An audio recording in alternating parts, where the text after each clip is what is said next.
good morning Iloilo City. Dito tayo sa Iloilo, nag-ikot-ikot mga kabiyahidor. So ito ang morning view ng Iloilo dito sa Atria and Ayala Landscape.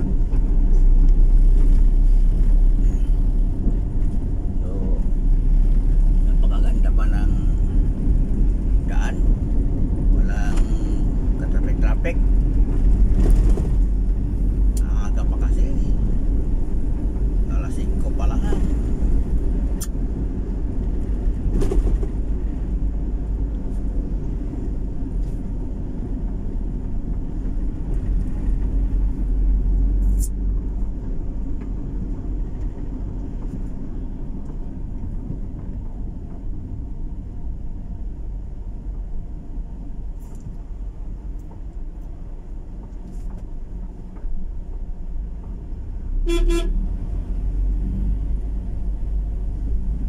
Maulap ang panahon ngayon mga kabiyahidor.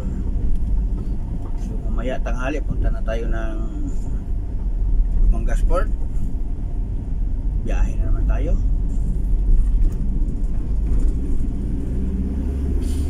Babalik-balik schedule natin ha.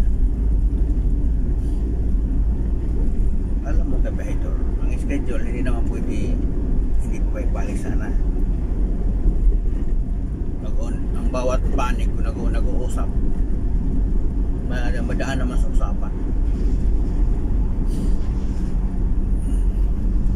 Kasi ilang days lang ang diferensya diba?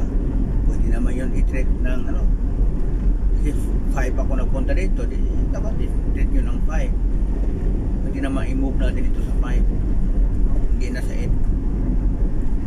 Pwede ba? Ano lang ba? Balay, ano lang sana, yung mga kliyente dapat marunong umintindi, no? Huwag yung intindihin yung schedule, ang intindihin nyo yung area nyo, trabaho ng maigi ng isang technician. Doon yun, yan ang tutukan nyo, diba? Huwag nyo tutukan yung schedule nga, anong oras dumating, anong date dumating. Huwag mo tutukan yan, kasi hindi oras, araw ang binabayaran ninyo. Binabayaran ninyo yung serbisyo ng isang kumpanya, diba? Yun ang tingnan nyo, ang trabaho efektiba. Iba palpak, pagpalpak, doon na kayo magreklamo. Sa schedule, huwag na kayo magreklamo. Hayaan nyo na yung contractor na gumagawa, basta wala lang problema, no? Basta yung problema nyo na tugunan lang ng isang technician, it's okay.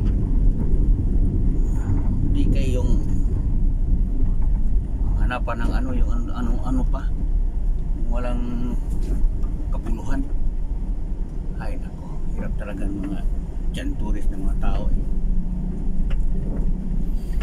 Ay buhay, trabaho lang tayo, bahala sila.